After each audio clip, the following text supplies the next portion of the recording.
여러분, 사람이 태어나면은 유아기를 보내죠. 어리기 때문에 힘도 없고 또 철도 없고, 그래서 부모님 보살핌이 필요합니다. 청소년기를 지나 청년기에 접어들면 이제 부모님 곁을 떠나서 세상이라는 한복판으로 들어가게 됩니다. 그곳에서 인생이 어떤 것인지 현실을 맞닥뜨리면서 사람 관계 맺는 처세도 배우고, 또 그러면서 실패와 성공을 맛보면서 그렇게 치열하게 살아가죠. 그리고 장년기를 지나 노년기에 접어들면은 이제 인생의 쓴맛 단맛 다 보았기 때문에 이제 완숙기에 접어들죠. 인격적으로도 성숙하고 또 여러 가지 경륜이 있기 때문에 그렇게 이제 완성된 것을 향하여 나아가는 그런 시기입니다. 신앙도 마찬가지입니다. 우리가 예수님을 믿으면은 나이가 또 혹은 지위 고하를 막론하고 마치 어린 아이와 같습니다.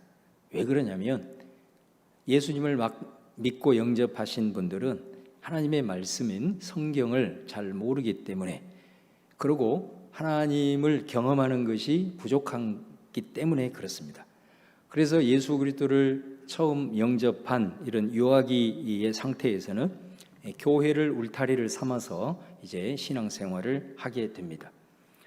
근데 그 단계를 지나서 이제 우리가 청년기, 신앙적으로 좀 자라는 청년기가 되면은 세상이라고 하는 현실을 직면합니다. 다시 말하면 내가 교회에서 배운 것들, 또 교회를 통해서 내가 경험한 것들을 가지고 이제는 세상에 나가서 적용을 해보려고 한다는 겁니다. 그러니까 이게 아주 중요한 것입니다. 신앙적으로 유아기에 있는 사람들은 교회의 울타리 안에 있기 때문에 교회 와서는 교회, 성경의 말씀, 가치, 세상에 가서는 세상의 방식, 세상의 논리, 교회 와서는 다시 교회, 세상에 가시는 전혀 하나님의 말씀 생각 안 하고 의식하지 않고 세상의 방식, 이렇게만 사는 거예요. 그런데 청년기가 되면 그러지 않습니다. 청년기가 되면 내가 교회에서 배운 말씀, 여기서 경험한 것, 내 삶의 현장에서 한번 이대로 살아봐야 되겠다 라는 각오가 생깁니다. 이게 신앙적으로 엄청나게 중요한 발돋움을 하는 것입니다. 자, 그러고 보니 세상이 만만하지가 않습니다. 엄청난 저항이 내게 오게 되지요. 그러면서 거기에서 신앙적으로 이렇게 살아보려고 애를 쓰다가 또 주저앉고 또 무너지고, 그런 시행착오를 이제 거치는 겁니다. 사실 어떻게 보면 저를 비롯해서 이 자리에 앉아있는 대부분의 우리 성도님들은 지금 어떻게 보면 이러한 청년의 시기를 걸어가는 분들이 상당히 저는 많을 것이라고 생각을 합니다. 이제 신앙적으로 성숙하게 되면 마치 그 어르신들처럼 정말 세상 속에서 우리가 신앙적으로 살아가면서도 인생의 그 여러 가지 폭풍치는 상황 속에서도 이제 여유를 갖게 되죠. 여유를 갖게 돼요.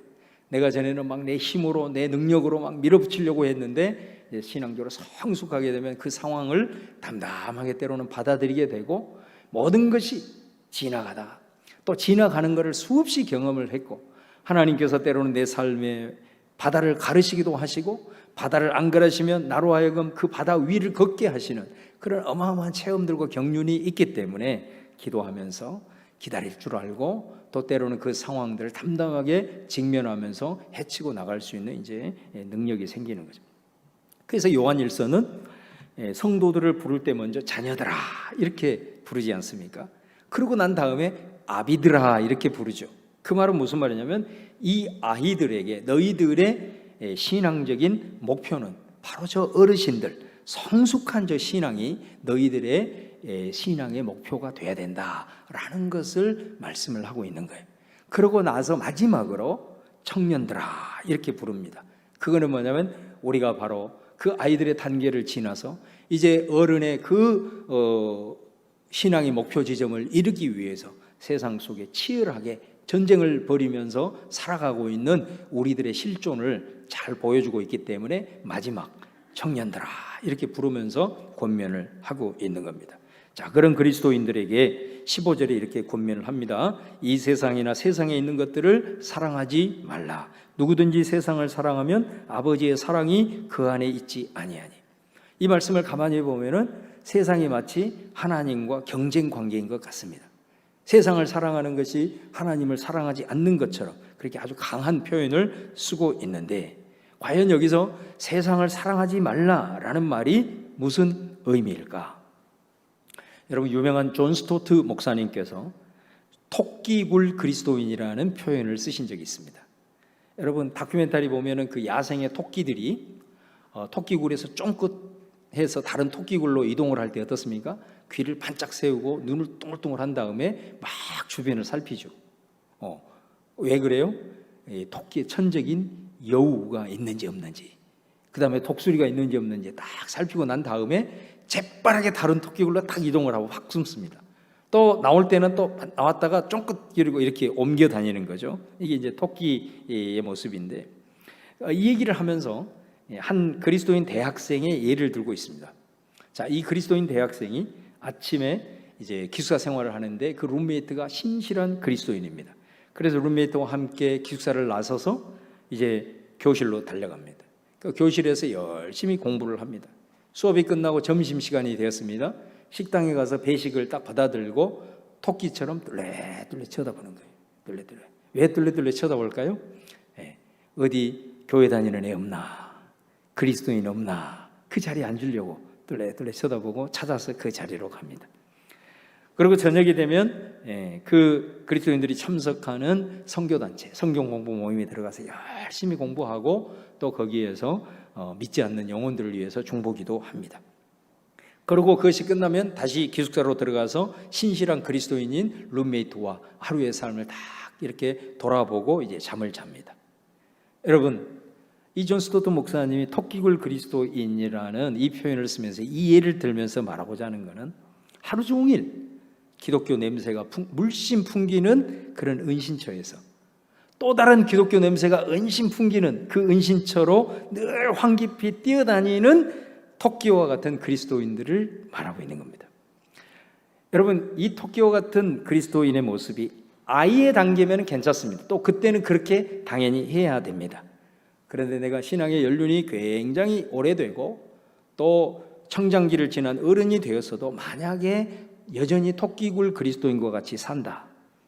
그래서 예수 믿지 않는 친구도 별로 없고 또 그들과 함께하는 어떤 장도 내가 별로 없고 그냥 나는 세상과 나는 짝하지 않는다.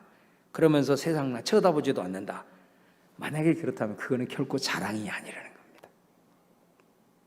왜냐하면 우리의 부르심은 세상으로 들어가서 복음 전해야 되고요. 그리고 내가 서 있는 삶의 현장에 하나님의 나라의 가치를 실현하고 변화시키기 위한 그 사명이 우리에게 주어졌기 때문에 그렇습니다. 그렇기 때문에 노년기 정도가 되면은 이제 이런 복음의 열매들이 사실 우리 안에 나타나야 되는 겁니다. 믿지 않는 내 친구, 예수 그리스도를 믿지 않는 친구들에게 예수 그리스도를 영접하는 복음의 열매도 어느 정도 있어야 되고요. 또 내가 살아가는 가정, 내 삶의 현장에서 내가 믿는 그리스도로 말미암아 변화시키고자 하는 그런 열매들이 사실 나타나야 됩니다. 그런데 여전히 토끼굴 그리스도인들처럼 살아간다라고 한다면 사실은 그의 삶에는 그런 열매가 전혀 나타나지 않다라는 것을 또 부정적인 측면에서 증명하는 꼴이 되는 것이죠. 여러분, 우리는 어떻게 보면 대부분이 지금 청년기의 신앙을 가지고 살아가는 그런 시기입니다. 이 청년기가 그래서 얼마나 중요한지 모릅니다. 그거는 뭐냐면 이 청년기 때 절대로 우리가 토끼굴 그리스도인이 되면 안 된다. 세상의 세력인 독수리나 여우를 피해서 그리스도인의 냄새만 풍기는 은신처를 찾아다니는 그런 사람이 되어서는 안 됩니다. 내가 그리스도인이다, 그런 정체성이 확실하다면은 절대로 세상을 거부하거나 멀리하거나 그러면 안 되고 오히려 과감하게 부딪힐 줄 알아야 됩니다. 세상에 직면하고 세상 친구와 만나야 됩니다. 그리고 세상을 경험해야, 그래야 내가 얼마나 연약한 그리스도인인가라는 것을 알 수 있기 때문에 그렇습니다. 여러분, 내가 어린아이들처럼 교회의 울타리를 삼아서 살게 되면은 절대로 그런 생각 자체를 못합니다. 그래서 교회 안에 오면은 항상 생각할 때 여기서 위로받고 치유받고 회복받고 좋은 소리 듣고 인정받고. 근데 청년기의 시기를 거치면 아까도 말씀드렸잖아요. 내가 교회에서 배운 거 훈련한 거 세상에 적용해 봐야 되겠다. 이런 관점 하나의 차이가, 이 성숙함의 차이가 세상에서 그렇게 살려고 했을 때 무너지고 쓰러지고 세상의 저항에 쓰러지는 내 연약함을 발견하면서 교회에 오는 관점이 또 달라지는 거예요. 다시 말하면 내 부족한 부분이 이것이었으니 내가 교회에서는 어떤 내 이런 부족한 부분을 무장을 해야 되겠구나. 어떤 부분을 내가 준비해야 되겠구나. 어떤 부분으로 훈련을 더 받아야 되겠구나. 교회에 오는 내 발걸음의 방향성이 달라질 수 있다 이거예요. 그렇기 때문에 우리가 이 청년의 시기에는 과감하게 현실의 세상에 부딪힐 줄 알아야 된다라는 것입니다. 자, 그런 우리에게 오늘 본문은 뭐라고 얘기하냐? 이 세상이나 세상의 것들을 사랑하지 말라라고 얘기를 해요. 여러분, 사랑도요, 사랑이 아닌 사랑이 있습니다. 그게 뭔지 아세요? 짝사랑입니다. 원래 이 사랑이라고 하는 거는 두 사람 사이의 관계 개념이기 때문에 두 사람이 서로 마음이 통하고 아껴주고 이것이 사랑이지, 짝사랑은 요즘 표현으로 얘기하면 스토킹이라는 범죄가 될 수 있습니다.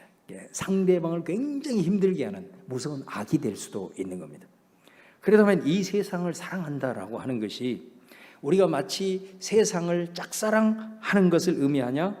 그게 아닙니다. 결론부터 얘기하면 여기서 말하는 세상을 사랑하지 말라, 그거는 세상의 사랑을 받아서는 안 된다 그런 말입니다. 세상이 나를 사랑하려고 하는 것을 내가 받아주면 안 된다라는 것입니다. 그럼 그 말은 무엇이 전제되고 있습니까? 세상이 항상 먼저 우리에게 사랑한다고 다가온다라는 것입니다. 여러분, 사랑한다고 사실 다 진짜 사랑이 아닙니다. 사랑한다고 유혹해가지고 한 사람의 인생을 파산시키는 그런 거짓 사랑이 얼마나 많은지 모릅니다. 왜 그리스도인들이 세상이 우리를 사랑한다고 막 다가올 때 우리가 그 세상의 사랑을 다 받아주면서 거기에 빠지게 되느냐? 그것은 마치 이와 같습니다.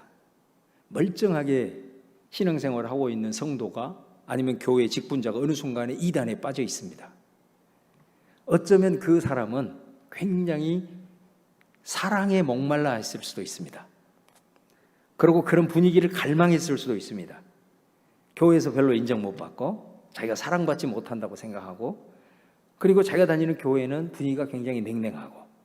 그런데 여러분, 이단이 접근할 때는 어떻게 했습니까? 항상 그렇습니다. 나를 위해 모든 것을 다 해줄 것처럼 접근을 합니다. 그리고 접근할 때는 이 사람은 온통 나에게만 관심이 있구나, 이렇게 접근을 하는 거죠. 거기에 다 넘어가는 것입니다. 그것이 거짓 사랑의 대표다 이 말이죠. 그렇게 해서 넘어가서 신앙이 파산이 되더라 이 말이죠. 사랑한다고 해서 다 진짜 사랑이 아니라는 겁니다. 여러분, 여기에서 그러면 이 요한 1서에서 말하는 세상은 뭐냐? 우리가 눈에 보이는 하나님이 창조하신 이 창조 세계를 가리키는 것이 아닙니다. 여기서 말하는 세상은 마귀가 지배하는 악한 세력의 견고한 진을 상징하는 표현이 세상이라는 표현입니다. 그래서 여러분, 우리 지지난주 설교에서 13절에 세상에서 치열하게 살아가고 있는 청년들을 향하여 뭐라고 권면했습니까? 청년들아, 내가 너희에게 이것을 쓰는 것은 너희가 악한 자를 이기었습니다. 원래 뭐라고 표현을 해야 되냐면 너희가 세상을 이기었습니다, 이렇게 해야 맞습니다. 근데 뭐라고 표현하냐면 세상이라고 얘기하고 악한 자를 이기었습니다, 이렇게 표현을 하고 있는 거죠. 그러니까 이 말은 악한 자들이 활개를 치며 악한 세력들의 어떤 근거지로서의 세상을 말하고 있다라는 것입니다. 여러분, 우리 그리스도인들은 이 세상을 살아가면서 정치와 경제와 사회와 또 교육과 모든 각 영역 속에서 이런 악한 세력들이 활동하는 것을 볼 수 있어야 합니다. 그리고 반드시 보아야 합니다. 어떻게 볼 수 있느냐? 보는 길은 딱 하나입니다. 바로 성경이라는 안경을 쓰면 보입니다. 그래서 성경을 공부하라는 거죠. 묵상하라는 겁니다.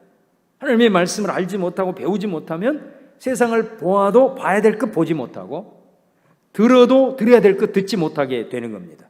하나님의 말씀을 통해서 진리의 성령이 내 안에 역사를 해야 이 세상을 보면서도 그 속에서 악령이 활동하는 것들을 분별할 수가 있게 된다는 것입니다.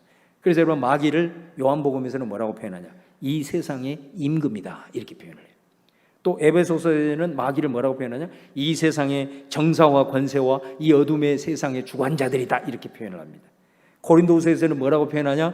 마귀를 광명의 천사로 가장한 존재다 이렇게 표현을 하고 있습니다. 그리스도인들을 사랑한다고 유혹하는 이 세상은 바로 이 악한 영들의 세력이다라는 것입니다. 따라서 우리가 이 분별력을 갖고 거짓 사랑으로 다가오는 세상의 유혹을 우리가 받아서는 안 된다라는 그런 말씀인 거죠. 그렇다면 어떻게 이 거짓 사랑으로 유혹을 하느냐? 16절 말씀해 보시면 이는 세상에 있는 모든 것이 육신의 정욕과 안목의 정욕과 이생의 자랑이니 다 아버지로부터 온 것이 아니요 세상으로부터 온 것이라 라고 말해요. 육신의 정욕, 여기서 이 정욕이라는 말, 이 말을 우리가 쓸 때 꼭 성적인 어떤 욕망이라고 이해를 하는 경향이 있는데 사실 이 말씀은 그보다 훨씬 더 포괄적 개념이에요. 정욕이라는 것은 욕구라는 거거든요. 그러니까 욕구도 여러분 거룩한 욕구가 있습니다. 또 어떤 내가 뭔 목표를 세워놓고 성취하고자 하는 열정, 이것도 좋은 욕구죠. 근데 오늘 말씀해 보면 육신의 정욕이다 이런 표현을 해요. 그러니까 우리가 성경을 읽을 때 육신이라는 말을 읽을 때도 두 가지 뜻이, 하나는 뭐냐면 우리 몸뚱어리, 육신을 가리키는 표현이에요.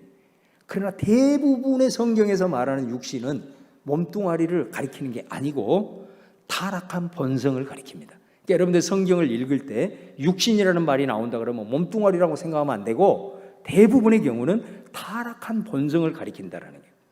그러니까 여기서 육신의 정욕이라는 말은 이 타락한 본성을 따라서 우리를 유혹하고 그것을 또 추구하게 만드는 그것을 의미하는 겁니다. 마귀는 이거를 가장 잘합니다. 우리가 예수 그리스도께 이 땅에서 재림하기 전까지 우리가 거듭났지만 우리들의 각 성품과 모든 인격과 우리들의 삶의 영역 속에 여전히 우리는 틈을 가지고 있습니다. 그 틈을 마귀가 가장 잘합니다. 그렇기 때문에 그 틈을 집중해서 공략을 하게 되는 겁니다. 그러니까 버티다가 결국은 그것을 우리가 받아들이게 되고 넘어가게 되더라는 거예요.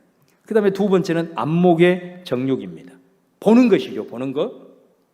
이거 가장 대표적인 게 창세기 3장에 하와가 따먹어서는 안 될 선악과를 따먹잖아요. 근데 여러분 이 선악과를 따먹게 될 때 마귀가 와가지고 속삭입니다. 그게 뭐라고 속삭이냐면 하와라는 너라는 존재가 얼마나 대단한 존재냐라는 것으로 유혹을 합니다. 우리가 사실 대단한 존재잖아요. 우리 굉장히 우리 스스로에 대해서 자긍심을 갖고 살아야 돼요. 근데 그럴 때는 뭐냐면 내가 부족한 자였지만 하나님으로 인해서 하나님의 아들됨에 대한 정체성으로 인해서 우리가 대단한 존재다라고 여겨야 되는데 이 사탄의 속임수는 하나님 없이 하나님 아니고도 너 존재 자체는 대단한 존재라고 하나님과 거의 동급이라고 하면서 계속해서 그렇게 속삭이는 겁니다. 그렇게 마귀의 속삭임을 계속해서 받으니까 이 하와가 어느 순간에 선악과가 달리 보이더라는 거예요. 선악과가 어떻게 보여요? 선악과를 보니 보암직도 하고 먹음직스러울 만큼 탐스럽게 보였다 이렇게 되는 겁니다. 그래서 결국은 따먹게 된다라는 거예요. 보아야 할 것 보지 못하고 보지 말아야 될 것 보게 되고 또 듣지 말아야 될 것 듣고 이렇게 미혹을 하다 보면 우리가 그 틈에 결국은 우리가 넘어가게 되더라고요. 마지막으로 이생의 자랑이에요. 이생의 자랑. 이 땅에서의 자랑할 것들로 유혹을 하는 거예요. 자랑하기 위해서는 그것을 얻어야 되잖아요. 여러분 대체적으로 이생의 자랑이 뭡니까? 이생, 이 땅에서의 삶 속에서 자랑. 결국은 다 돈과 관련이 돼 있는 거예요. 부와 권력과 명예예요. 그래서 여러분 세상 같이 이렇게 친구들 모임들 이렇게 가면 이렇게 자랑을 할 때 대부분 다 이 범주에서 자랑을 많이 하잖아요. 내가 돈이 얼마나 많냐, 뭐 얼마 들여서 아파트를 리모델링 했냐, 뭐 무슨 차를 샀다, 뭐 우리 자식 대학 어디 붙었다, 어디 취업했다, 뭐 이 범주 거의 벗어나지 않는 걸 보게 될 겁니다. 그 자랑을 위해서는 어떻게 해야 돼요? 그것들을 얻어야 되지요. 그것을 얻기 위해서 좋아라고 애를 쓸 수밖에 없는 우리들의 현실 그겁니다. 근데 저는 물론 우리가 살면서 그런 자랑을 안 할 수는 없어요. 그러나 예수 그리스도를 믿는 저와 여러분은 자랑을 하더라도 교회 안에서든 세상이든 예수 자랑할 수 있기를 바랍니다. 하나님의 그 영광을 선포하고 예수님께서 우리에게 주신 그 복음을 자랑하고 그 복음을 체험한 것들로 인하여 하나님을 높이고 드러내는 그런 은혜가 여러분이 있기를 주님의 이름으로 축원합니다. 악한 자 마귀는 세상의 것들로 계속해서 우리를 절묘하게 사랑한다고 광명의 천사로 가정해서 우리를 위하고 우리를 그럴 것처럼 사랑하는 그런 모습으로 계속해서 속삭이는 거죠. 이것으로 유혹하니까 어느 순간 우리가 무너지게 되더라는 거예요. 요한일서는 말합니다. 이 세상이나 이 세상의 것들을 사랑하지 말라. 그거는 거짓 사랑으로 너희를 유혹할 때 절대로 그 사랑 받으면 안 된다. 그 거부해야 된다. 그런 말씀 아니겠습니까? 이 세상 자체를 거부하고 토끼굴 그리스도인처럼 살아가는 말은 아니고 이 세상의 것들을 이용해서 유혹하는 거짓 사랑 계속해서 먼저 다가올 텐데 사랑한다고 그렇게 유혹할 텐데 그 유혹에 넘어가면 안 된다. 그거 받으면 안 된다라는 말씀인 거예요. 요즘 아주 전 세계를 강타하는 그 오징어 게임이라고 아마 여러분 다 들어봤을 겁니다. 하도 원래 이 영화나 이런 걸 잘 안 보기 때문에 그러다가 이거 안 보면 성도들하고 얘기도 안 된다 그래가지고 하도 누가 갈구는 바람에 제가 이번에 3탄까지 보고 지금 설교를 하게 된대요. 거기 보면 이 게임을 유도하는 사람들이 나오잖아요. 그 유혹하는 걸 보세요. 올 수 없도록 틈을 파고드는 걸 보잖아요. 이게 아주 마귀의 속성과 똑같아 이게. 결국 그 유혹에 넘어가니 남는 게 뭐가 있습니까? 네, 파멸만 남더라는 거예요. 거기서 유혹하는 자들이 그 사람들을 막 강권합니까? 아닙니다. 보면은 게임에 456명이 참가하는데 그 게임에 통과하면 통과하지 못하고 탈락한 수만큼 자기한테 배분이 떨어집니다. 그러니까 마지막 게임에 한 사람이 통과했다. 그러면 이 사람은 얼마를 받게 되냐? 456억을 받게 됩니다. 생존 게임이지요. 서로가 서로를 죽어야 내가 사는 사실상 이 시대의 무한 경쟁의 실존을 고발하고 있는 작품이라 이거예요. 여러분 거기 보면 첫 단계를 거의 절반이 통과를 못하죠. 그렇죠?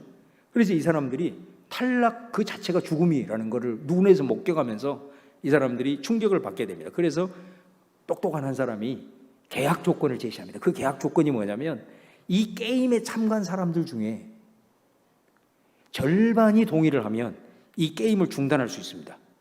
그래서 이 사람들이 서로 투표를 해가지고 게임을 중단합니다. 그래서 이 사람들이 다 자기 삶의 현장으로 다시 돌아가요. 그런데 여러분 어떻게 됩니까? 얼마 지나지 않아서 돌아간 사람들의 93%가 다시 재발로 들어옵니다. 그 재발로 들어올 때 그 유혹하는 그 틈을 얼마나 절묘하게 이용하는지 모릅니다. 그 빈틈을 노리고 결국은 접근해가지고 결국은 재발로 다 돌아오게 만들어버립니다. 마귀가 이어왔더니 유혹하는 자가 그렇습니다. 항상 거짓 것으로 마치 우리를 사랑하는 것처럼 우리에게 모든 것을 주는 것처럼 그렇게 유혹을 하는 거죠. 우리의 타락한 본성을 그 틈을 끊임없이 각자 가지고 있는 연약함을 계속해서 자극을 합니다. 그럼을 통해서 우리가 결국은 넘어가더라. 그 게임을 주관하는 자는 아까도 말씀드렸지만 절대로 인신매매를 하거나 막 납치하거나 그러지 않습니다. 결국 게임 참가자들이 자신의 생명을 담보로 하고 결국은 스스로 찾아오잖아요. 이게 마귀의 속성이라는 거예요.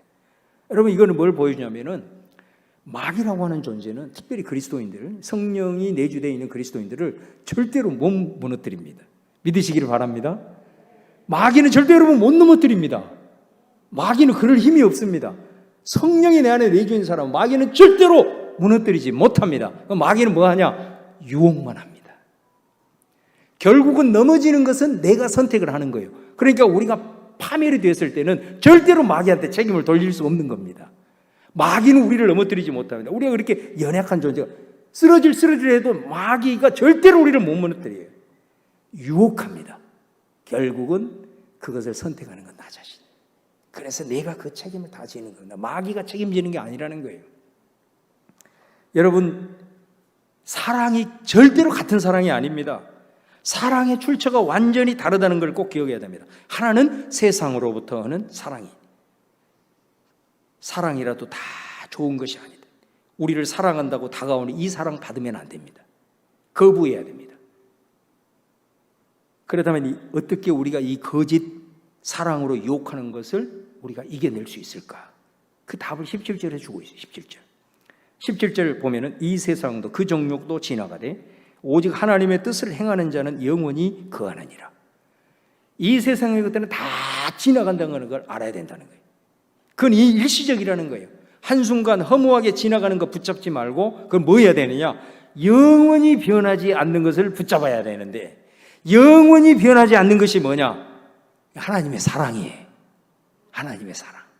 그거 붙잡아야 돼. 그거 붙잡아야 돼. 이렇게 세상의 거짓 사랑을 이기는 거, 육신의 정욕, 안목의 정욕, 이생의 자랑, 이거 내 힘으로, 내 의지로 이겨야지 그건 좋은 방법이 아닙니다. 여러분들이 그런 생각 가지고 내 힘으로, 내 능력으로 한번 이겨봐야 되겠다 하잖아요. 그러면 이게 희한한 게 뭐냐면 그런 생각하면 할수록 더 거기에 집착을 하게 되고 더 생각나게 되고 결국은 넘어가게 됩니다. 극복 못합니다. 도리어 여러분 스스로 하나님 앞에서 내 안에 극복하지 못한 이 타락한 본성과 정욕으로 인해서 나는 언제든지 무너질 수 있는 존재입니다라고 하나님 앞에 인정하는 것이 중요합니다. 그 인정하는 것이 중요합니다. 그리고 그것을 이기기 위해서는 영원히 변하지 않는 하나님의 사랑을 받아들이면 됩니다. 이게 길입니다. 여러분, 아까 마귀가 거짓 사랑한다 그랬잖아요. 항상 마귀는 하나님을 흉내내는 선수이기 때문에, 여러분, 하나님의 사랑이 어떤 사랑이에요? 먼저 사랑이라고 그랬잖아요. 항상 사랑은 우리가 하나님을 먼저 사랑한 게 아니라 하나님이 먼저 우리를 사랑하죠. 마귀도 꼭 하나님처럼 흉내냅니다. 그래서 사람들이 유혹에 다 넘어가는 겁니다. 마귀도 이 세상의 이런 것들로 인해서 먼저 우리에게 사랑한다고 살며시 다가오는, 항상 그렇게 다가오는 것입니다.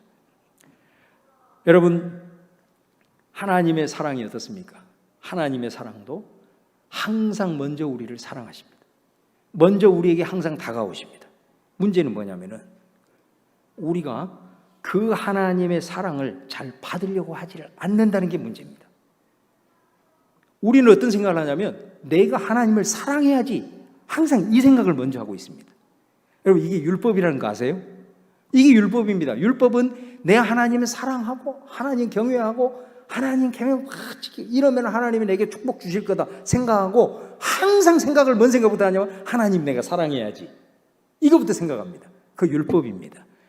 예수 믿으면 이거 뒤집어져야 됩니다. 어떻게 뒤집어져야? 먼저는 하나님의 사랑을 받아야 됩니다. 하나님의 사랑을 먼저 받을 수 있어야 됩니다. 이 부분에 우리들의 마음이 열려져야 됩니다. 내가 하나님을 사랑하기 전에 하나님께서 내게 베푸시는 사랑을 마음을 열고 마음껏 받아들여야 돼요. 절대로 중요합니다. 이렇게 돼야 될 때만이 우리가 이거 이길 수 있는 것입니다. 꼭 기억하십시오. 하나님은 여러분 어제도 오늘도 내일도 영원토록 먼저 우리를 사랑하셔서 우리에게 먼저 다가오시는 겁니다. 할렐루야. 여러분, 우리에게 필요한 건 뭐라고요? 그 사랑 받으시면 됩니다. 거부하지 않는 겁니다. 하나님의 사랑은 조건이 없습니다. 그냥 받으면 됩니다. 주시는 은혜, 베푸시는 은혜, 다가오시는 사랑, 그것 받는 것이 믿음이에요. 하나님의 사랑이 어떨 때는 태산같이 밀려올 수도 있고 우리 눈에 봤을 때 작게 밀려오되 그 모든 걸 열린 마음으로 받을 수 있는 사람이 믿음의 사람입니다. 큰 사랑이 왔을 때 아멘 할렐루야 하고 받는 것이 믿음입니다. 이 믿음으로부터 우리의 모든 것이 출발이 된다는 것을 여러분 기억하셔야 됩니다. 하나님의 사랑을 자꾸 거부하고 내가 하나님을 사랑하려고 하는 것, 꼭 율법이라는 거 기억하시고, 복음은 먼저 다가오시는 하나님의 사랑을 받는 것, 여기에 우리의 마음이 활짝 열려야 되는 거예요. 우리가 항상 문제가 되는 게 뭐냐면 나는 이렇게 부족한데, 나는 이렇게 연약한데, 내 자격이 없다는 생각 때문에 하나님의 다가오시고 내게 다가오시는 은혜와 은총과 용서와 그 모든 사랑을 자꾸 우리가 뒤로 밀려고 합니다. 근데 여러분, 하나님은 여러분보다 여러분이 부족하다는 걸 더 잘 알고 있습니다. 우리가 연약하다는 것은 우리보다 하나님이 더 잘 알고 있습니다. 알면서도 오시는 겁니다. 이게 하나님의 사랑인 겁니다. 그래서 조건이 없는 거거든요. 여러분, 우리가 부족한 존재이기 때문에, 연약한 존재이기 때문에, 마귀의 틈에 늘 유혹을 당할 수 있는 존재이기 때문에 하나님이 우리에게 끊임없이 다가오셔서 우리에게 사랑 고백하는 겁니다. 그거를 받아야만 이걸 이길 수 있다는 것을 하나님이 더 잘 알기 때문에 그렇습니다. 율법으로부터 거듭나 복음의 사람 되시기를 주님의 이름으로 축원합니다. 저는 오늘 이 말씀을 묵상하면서 그런 생각을 해봤어요. 이걸 뭐로 한번 비유를 해볼까? 이 마치 우리가 엄청나게 배고플 때 제일 갈망하는 게 먹는 거잖아요. 먹는 거. 이 배가 채워지지 않으면 이상해지잖아요, 사람이. 엄청 배가 고파요. 밥을 먹어야 되는데. 근데 그 밥을 먹으려면 내가 얘를 혼자 있다 그러면 준비를 해야 되는데 준비하기 싫잖아요. 요즘 사람들은 그러니까 다 배달의 민족 시켜 먹잖아요. 그러니까 엄청나게 배고픈데 예를 들면 진수성찬이 쫙 내 앞에 차려져 있다고 한번 생각해 보십시오. 그거거든요. 여러분, 하나님의 사랑이라고 하는 건 뭐냐면 내가 엄청나게 배고플 때 하나님께서 내가 준비하지도 않았는데 노력하지도 않았는데 음식이 쫙 차려져 있는 겁니다. 이게 하나님의 사랑인 거예요. 그럼 우리는 뭐만 하면 돼요? 먹기만 하면 돼요. 그럼 먹기 전에 한 가지 해야죠. 뭐예요? 감사합니다. 인사나 뭐 해야지. 하나님 앞에 감사합니다. 인사하고 먹기만 하면 돼요. 그게 하나님의 사랑이라는 거예요, 여러분. 여러분, 우리가 하나님의 우리를 위해서 차려주신, 우리가 뭐 자격이 있어서 우리가 뭐 준비해서 이게 아니에요. 하나님의 사랑은 배고플 때 우리를 위해서 최고의 진수성찬을 이미 차려놓으신 음식과 같은 것입니다. 그럼 우리는 할렐루야, 아멘, 감사합니다 하고 손을 들어서 그 음식을 집어넣었으면 됩니다. 집어넣는, 여러분, 그러다고 한다면 이 하나님의 사랑으로 우리가 채우며 나갈 때 우리 안에 마귀가 요구할 수 있는 틈이 사라지게 되는 거예요. 그렇게 해서 우리가 승리하면서 나아갈 수가 있는 것입니다. 여러분, 오늘 차려진 하나님의 사랑, 음식에 비유하면서 이거를 먹으라. 오늘 성경이 뭐라고 표현하냐? 오직 하나님의 뜻을 행하는 자는 영원히 거하느니라. 하나님의 사랑이 담긴 음식이 우리 앞에 차려져 있다 이거예요. 그게 뭐라고요? 그게 말씀이라고. 말씀에 보면 하나님이 우리를 얼마나 사랑한가에 대한 고백으로 넘쳐나 있습니다.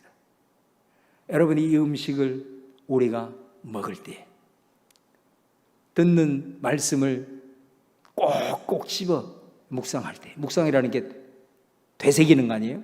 한 번 듣고 그 다음날 또 생각해보고 또 내가 성경을 읽고 음식 먹는 거거든요. 차려놓은 음식 먹는 거죠. 그 음식을 먹으면 하나님의 그 사랑이 내 속으로 들어가는 거예요. 반드시 음식을 먹고 내 속에 들어가게 되면 성령이 역사하셔서 내 삶의 에너지로 승화를 시키는 겁니다. 그렇게 해서 우리의 삶의 능력이 되는 겁니다. 여러분, 우리는 하나님을 믿고 체험을 한다고 할 때 항상 어떤 신비적인 걸 생각합니다. 그거는 내 평생 살아가는 동안 몇 번 없습니다. 우리가 체험을 하는 신앙인으로 산다라는 것은 뭘 의미하냐? 하나님의 차려주신 양식을 먹습니다. 그 양식 속에는 하나님의 사랑이 무궁무진하게 담겨 있는 겁니다. 그것을 내가 먹고 그 말씀이 소화가 되어서 그 말씀이 내 말씀으로 받아들여질 때 그 말씀이 어느 순간 내 삶의 현실이 됩니다. 체험은 이렇게 되는 것입니다. 여러분, 예수를 믿어도 나는 왜 이렇게 체험이 없지? 왜 이렇게 체험이 없지? 뭐 교회는 왜 그렇게 뭐 체험적인 신앙이 없지? 그거 다 여러분 오해입니다. 체험 그렇게 해서 하는 게 아닙니다. 말씀을 가지고 먹어야 됩니다. 말씀을 가지고 하나님의 사랑을 먹을 때 성령을 통해서 내 안에 에너지화가 되고 그것이 내 삶의 믿음으로 내 말씀으로 다가올 때 어느 순간 그 말씀이 내 현실이 됩니다. 그렇게 체험을 하는 거예요, 여러분. 이 체험을 하셔야 돼요. 그래야 살아있는 신앙이 되는 거예요. 마귀가 틈을 타지 못하는 거예요. 그래서 우리가 하나님의 그 사랑으로 세상을 넉넉히 이기면서 살아가고 전쟁터와 같은 삶 속에서도 흔들림 없이 살아갈 수가 있는 것입니다. 할렐루야. 우리의 아이가 태어나서 아비들과 같은 신앙의 목표를 가지고 살아갈 때 우리는 이제 내가 교회에서 받는 것 세상 속에 들어가서 이렇게 살아봐야 되겠다. 청년으로 발돋움을 했습니다. 세상에 직면을 합니다. 어떻게 사시겠습니까? 내가 세상에 있는 유혹들, 이런 것들 이겨봐야 되겠다. 절대로 못 이깁니다. 하나님의 사랑을 받으시기를 바랍니다. 그것이 먼저입니다. 하나님의 차려놓으신 음식을 먹어야 됩니다. 그 속에서 하나님이 얼마나 나를 사랑하시는지, 이런 죄인도 이렇게 나를 받아주시고, 이런 죄인도 자격 없음에도 불구하고 이렇게 사랑의 물줄기를 흘려주는구나, 이거를 먹어야 됩니다. 먹을 때 성령을 통해서 소화가 되어지고, 그것이 어느 순간 내 삶의 현실로 나타날 때 우리는 강한 용사가 되려고 하는 것입니다. 그것이 승리의 비결이라는 걸 꼭 기억하면서 우리 사랑하는 성도들에게 이 귀한 은혜가 넘치시기를 주님의 이름으로 축원합니다.